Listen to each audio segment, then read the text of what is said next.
읽어주는 동화책 황금 거위.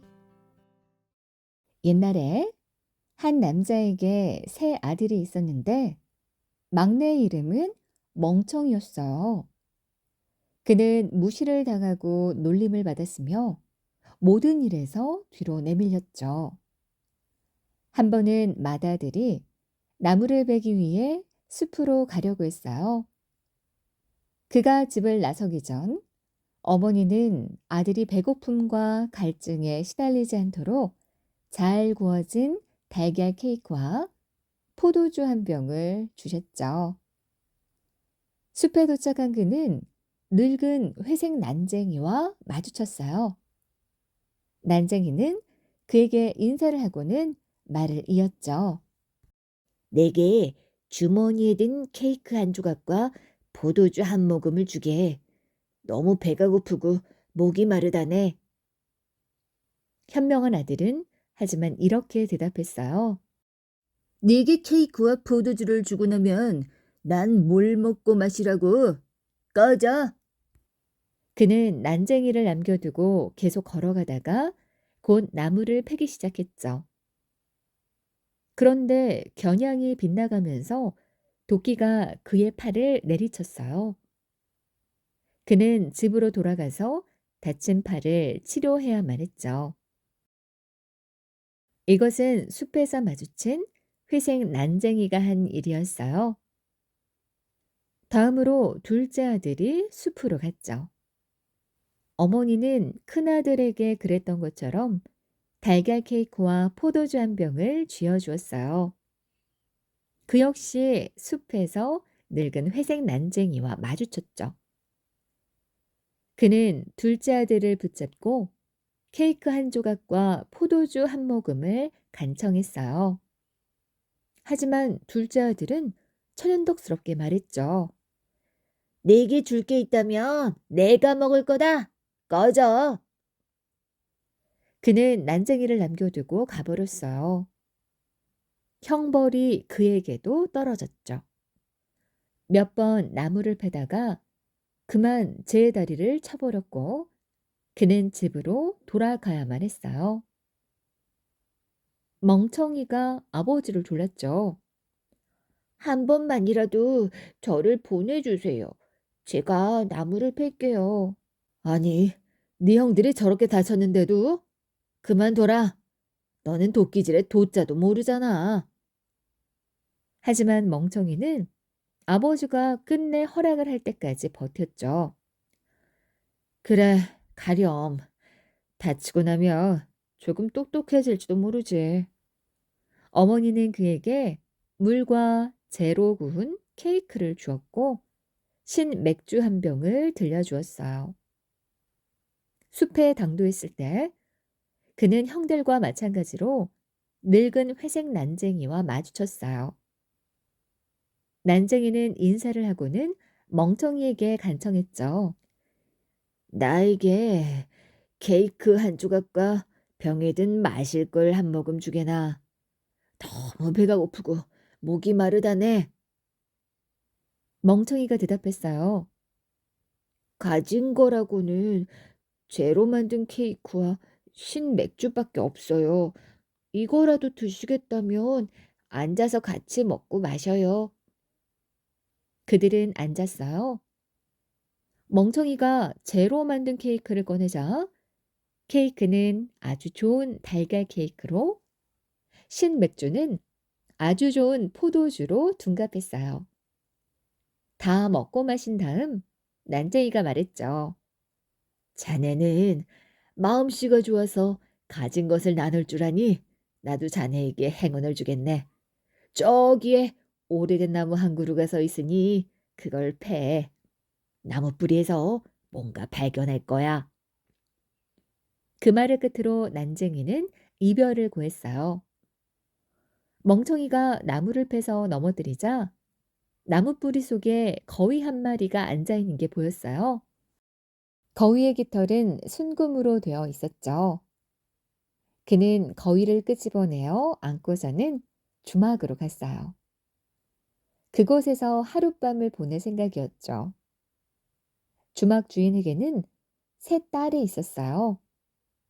그들은 거위를 보고는 세상에 이런 거위가 있다니 하며 호기심에 가득 찼고 거위의 황금 깃털을 가지고 싶어 안달을 했어요. 깃털 하나 정도는 뽑아낼 기회가 생기겠지. 큰딸은 생각했죠. 그리고 멍청이가 주막 바깥으로 나갔을 때 거위의 날개를 살짝 만졌어요.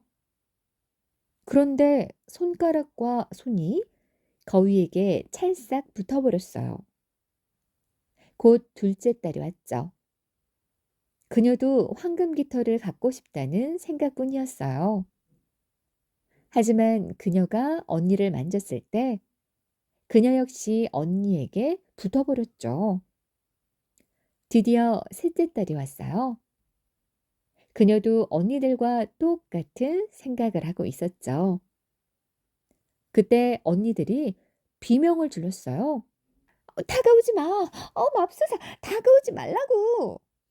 하지만 막내딸은 언니들이 왜 그렇게 소리를 지르는지 알지 못하고 왜?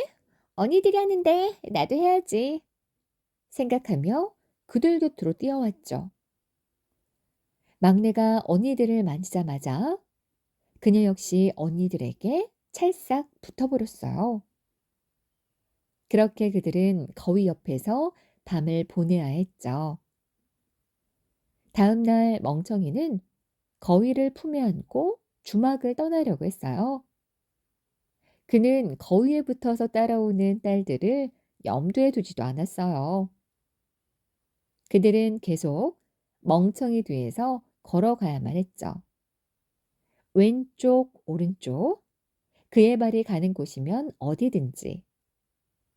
그들은 들판 한가운데에서 목사와 마주쳤어요. 목사는 그 행렬을 보고는 소리를 질렀죠. 아니, 부끄러운 줄도 모르고 이 벌을 잡는 여자들아. 어쩌려고 젊은 사내를 뒤쫓아 이 들판을 지나가? 에이, 무슨 망측한 짓이냐고. 그리고 그는 막내딸을 붙잡아 행렬에서 떼어내려 했어요. 그런데 손이 막내딸에게 닿자마자 목사도 막내에게 찰싹 붙어버렸고 그 역시 행렬의 일행으로 걸어가야만 했죠. 얼마 지나지 않아 교회 지기가 왔어요. 그는 새 여자의 뒤를 따라가는 목사를 보고는 깜짝 놀라서 외쳤죠. 아이고, 목사님, 어디로 그렇게 서둘러서 가시나요? 오늘 유아 세례식이 있다는 거 잊지 마세요.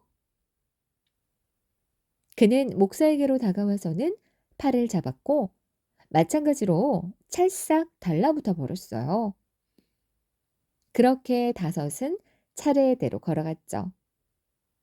그때 두 농부가 곡괭이를 들고 들판에서 나왔어요.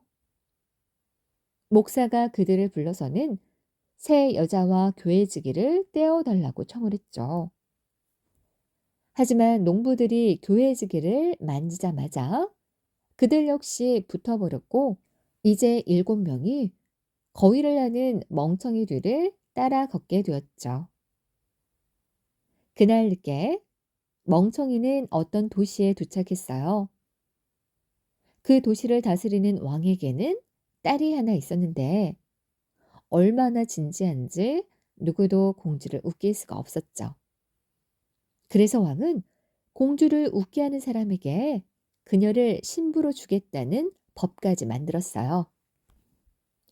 그 말을 듣고 멍청이는 거위와 그를 따르는 행렬과 함께 공주에게로 갔죠.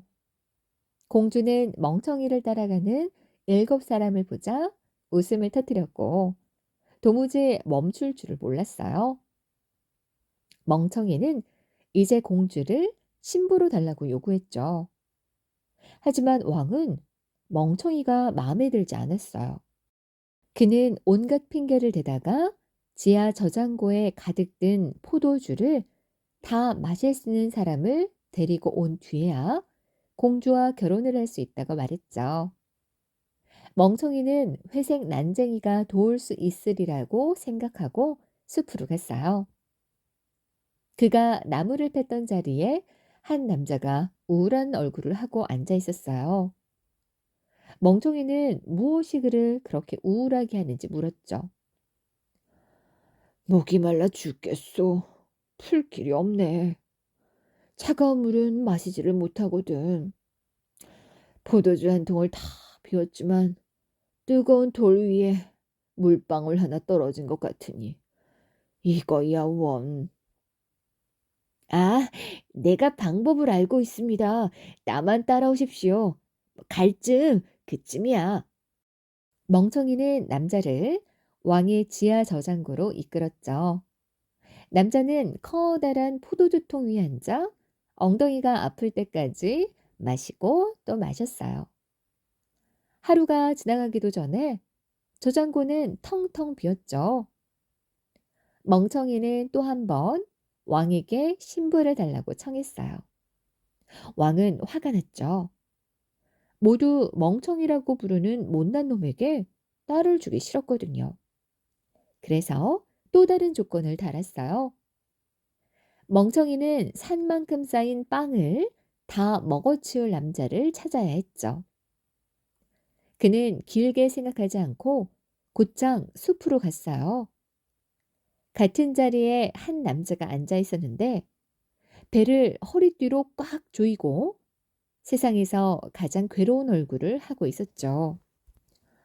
한감에 가득한 빵을 다 먹어주었는데도 이토록 배가 고프다니. 내 배는 언제나 이렇게 비어 있어서 허리띠라도 졸라매지 않으면 배고픔으로 죽게 될 거야. 멍청이는 너무나 기뻤어요.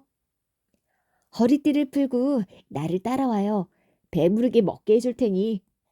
멍청이는 왕의 궁정으로 남자를 데리고 갔어요. 왕은 나라 전체에서 구할 수 있는 밀가루란 밀가루는 다 모아서는 어마어마한 높이에 산만큼 많은 빵을 굽게 했죠. 숲에서 온 남자는 그 앞에 서서 빵을 먹기 시작했어요. 그리고 하루 만에 빵으로 쌓은 산은 사라졌죠. 세 번째로 멍청이는 왕에게 신부를 달라고 요구했어요. 하지만 왕은 또 다른 핑계를 대다가 땅 위도 물 위도 달릴 수 있는 배를 구해오라고 했죠. 네가 배를 타고 이곳으로 온다면 즉시 내 딸을 주겠다. 멍청이는 바로 길을 나서서 숲으로 갔어요. 숲에는 늙은 회색 난쟁이가 앉아 있었죠. 멍청이가 재로 만든 케이크를 나누어 주었던 남자였어요. 그가 말했죠. 난 자네를 위해 마셨고 먹었네. 그리고 배도 자네에게 주지. 자네가 나에게 자비를 베풀었으니 나도 이 모든 것을 주는 거야. 남자는 멍청이에게 배 한 척을 주었어요. 그 배는 땅 위로도 물 위로도 달릴 수가 있었죠. 왕은 그 배를 보았고 더 이상 공주를 감출 수만은 없었어요.